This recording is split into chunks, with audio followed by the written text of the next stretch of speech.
جنادہ رضی اللہ تعالیٰ عنہ نے یہ الفاظ بھی نقل کیے ہیں، وہ جنت کے 8 دروازوں میں سے جس سے چاہے داخل ہو جائے۔ یہ گواہی دے انسان، اس حال میں موت آ جائے کہ اللہ کو ایک مانے، محمد کو رسول مانے، اور حضرت عیسیٰ علیہ السلام کو سارے نبیوں کو رسول مانے، کتابوں کو، قرآن کریم کو اللہ کی کتاب مانے، فرشتوں کو مانے، دوزخ جنت کو حق جانے۔ ایسا آدمی گواہی دے کے مر رہا ہے تو وہ کہاں جائے گا؟ جنت میں جائے گا۔ کہاں جائے گا؟ اور یہ ایسی چیزیں وہی امت ہی کر سکتا ہے، ایسی گواہی وہ امت ہی دے سکتا ہے جو ان پر چلے گا، دل پہ چلے گا، اور جو نہیں چلے گا تو بھائی امت ہی ہے لیکن گواہی نہیں دے پاتے۔ وہ دنیا کی چیزیں دل کے اندر ویوستھا ہو چکی ہیں اور کلمے والی دعوت ہے نہیں، تو کیا نکلے گا؟ دنیا کی چیزیں نکلے گی۔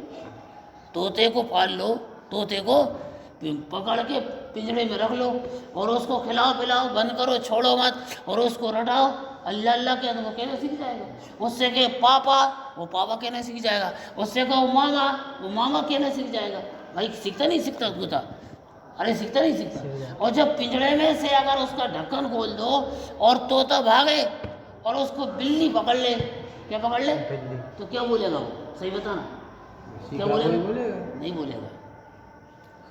جو اصلی بولی ہے وہی بولے گا، ٹیٹے بولے گا۔ کیا بولے گا؟ ٹیٹے ہی بولے گا۔ وہ کلمہ نہیں بولے گا، وہ پاپا نہیں بولے گا، وہ ماما نہیں بولے گا، وہ کچھ نہیں بولے گا۔ وہ کیا بولے گا؟ ٹیٹے ہی بولے گا۔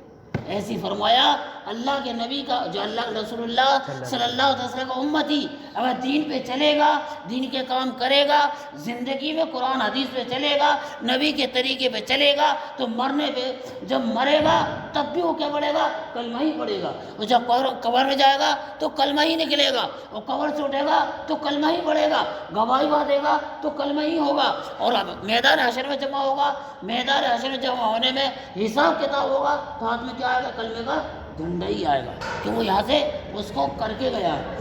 اور جو امت ہی کر کے نہیں گیا، دنیا داری لے کے گیا ہے، تو مرنے کے ٹائم پہ بھی کیا کہے؟ کلمہ نہیں پڑے گا، کیا کہے گا؟ ہائے افسوس، ہائے دولت، ہائے بیٹے، ہائے گھر مکان کیا ہوگا، اب بچوں کا کیا ہوگا۔ قبر میں بھی یہی کہے گا، پتہ نہیں کیا، نبی کون ہے، اللہ کون ہے۔ مرنے کے بعد میں بھی یہی کہے گا تو میری زندگی میں برباد کر کے آ گئے۔ حتیٰ کہ کتاب میں لکھا ہے کہ وہ اللہ سے یوں کہے گا، اے باری تعالیٰ تو ہمیں دوبارہ زندہ کرتے دنیا میں پہنچا دے، ہم ایک پل بھی تیری نافرمانی نہیں کریں گے۔ اللہ کہے گا وہ ٹائم تمہارا نکل چکا، اب جانے، یہاں سے آنے کے بعد جانے کا کوئی کارن نہیں، اب تو ہی رہو گے، پچھتائے گا انسان۔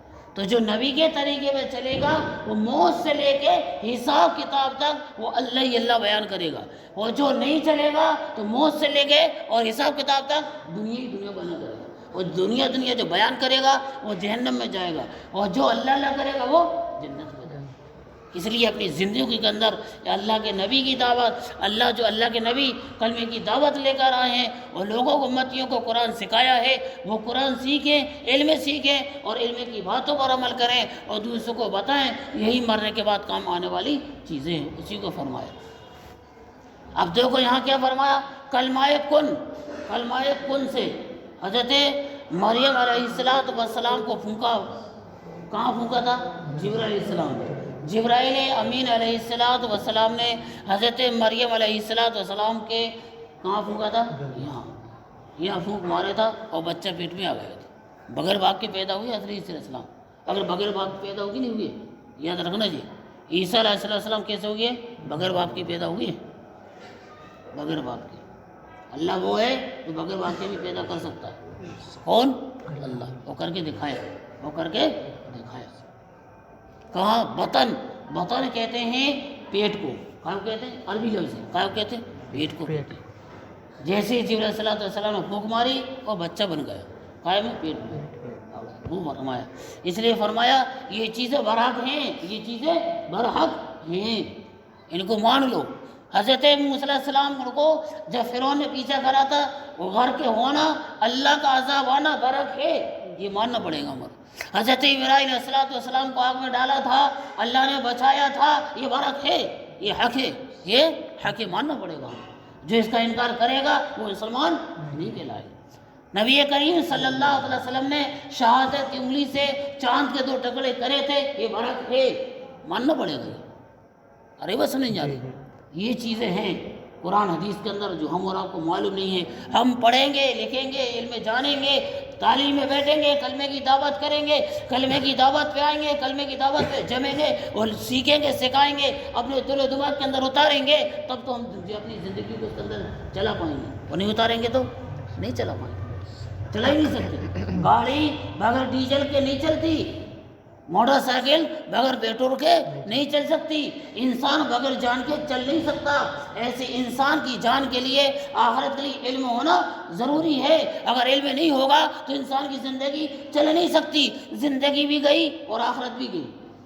یہ جاننا ضرور۔ موٹے موٹے مسئلے تو ہم کو پہچاننا پڑیں گے، موٹے موٹے مسئلے تو ہم کو پہچاننا پڑے، بھلے وہ باریک مسئلے نہ ہوں، لیکن موٹے مسئلے تو اذان کا یاد ہونا، اقامت کا یاد ہونا، اذان کیسے دی جاتی ہے، کیسے نہیں دی جاتی، کیسے پڑھی جاتی ہے، قرآن اتحیات، دعائے قنوت، دعا، یہ چیزیں کیسی پڑھی جاتی ہیں، ان کو سیکھنا پڑے گا۔ یہ موٹی موٹی 10 صورتیں، 12 صورتیں، 15 صورتیں، درود شریف، اتحیات، ثنا سبحانک اللہم، جنازے کی، یہ بابا، یہ ساری چیزیں سیکھنا پڑے گی، موٹی چیزیں سیکھنا پڑے گی نہیں پڑیں گی۔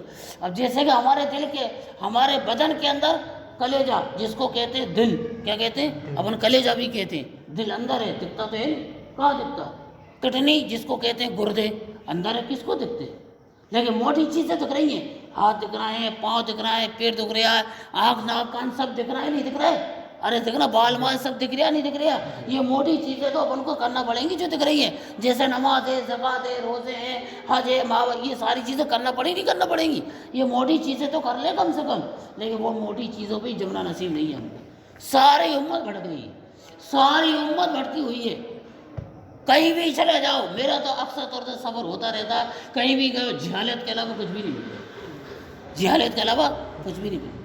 ایسے ایسے واقعات اور ایسے ایسے مسائل آ جاتے ہیں کہ انسان کو کھوپڑی میں ڈالنا مشکل ہو جاتا، کہ ان کو سمجھا تو ایسا نہیں منع کرے تو کافر ہو جاتا۔ ابھی ایک جگہ مسئلہ آیا اور وہ یتیم بچہ تھا، اس کے باپ کا انتقال ہو چکا، وہ یتیم بچے، 2 بچے، 2 بیٹیاں، اور باپ ختم ہو گیا، اس کی اجازت 15 ایکڑ زمین، اور اس کے چچے بچہ اس کو ہڑپنے کو تیار، اور وہ مسئلہ الجھ گیا۔ وہاں سے دیکھا کہ وہ سلجھ ہی نہیں رہا، اچانک کہ میرا پہنچنا ہو گیا، اس سے مسجد ملاقات ہوئی، پٹیل صاحب کہنے لگے صاحب اس کے فلانے کے گھر مت جانا۔ میں نے کیوں؟ کہنے لگے اس کے باپ کا انتقال ہو گیا ہے، میں نے اس کی جائیداد کا حقدار کون ہے؟ میں نے اس سے کہا، اس کے چچا سے کہا، چچا کہنے ہم لوگ بیٹھے، کیا کہنے لگا؟ ہم لوگ تو بیٹھے۔ میں نے غلط ہے پٹیل صاحب، قرآن کہتا ولا تقربوا الیتیم، یتیم کے مال کے قریب تک مت جاؤ، قرآن خود کہہ رہا 15ویں بار، اور تم کہہ رہو پیراوٹی میری، ارے بھائی وہ پیراوٹی اس کے اولاد کی ہے، آپ ذرہ برابر ہی مت لے۔ ارے نہیں، میرا بھائی تھا، میرا حق بنتا۔ ارے میرے بھائی جان پٹیل صاحب، پوری پٹیلیائی نکل جائے گی، پٹیلیائی وہ نکال دے گا، نہ ہو تو ذرہ برابر بھی کھاؤ گے تو آپ کے انگارے کھاؤ گے۔ قرآن بھرا کے پڑھو، میں نے کہا قرآن میں لکھا ہے جس نے حرام مال کھایا اس نے آگ کے انگارے بھرے پیٹ کے اندر، قرآن کے اندر ہے یہ، میں نے سمجھایا۔ تب جا کے وہ 2-3 میں پتہ یہ چلا کہ چچا جان کہہ رہا تم جان ان کی اولاد، جن کو اولاد کے نام کرا، ورنہ آدمی وشواس ہی نہیں کر رہا ان چیزوں، بس جائیداد کے چکر میں لگا ہے، جائیداد مل جائے، خزانے مل جائیں، ہیرے جواہرات مل جائیں۔ ارے میرے بھائیوں، نبی کریم صلی اللہ علیہ وسلم امتی ہیں ہم، جس نے قرآن دیا، جس نے قرآن لا کے دیا، جس نے کلمے کی دعوت دی، اس سے بڑھ کے دولت کوئی دولت نہیں ہے، ساری دولتیں ختم ہونے والی ہے، صرف ایک دولت ہے جو مرنے کے بعد ہی ساتھ جائے گی اور قیامت میں وہی کام آئے گی، وہ ہے اعمال، وہ ہے نیک اعمال، بس وہی ساتھ جائیں گے۔ اس لیے میرے بھائیوں، ہم سب کے سب علم والے بنے اور قرآن والے بنے اور کلمے کی دعوت والے بنے اور کلمے کی دعوت میں زندگی گزار کے جائیں گے تو اللہ تعالیٰ دنیا میں بھی کامیاب کرے گا اور آخرت میں بھی کامیاب کرے گا۔ اللہ تعالیٰ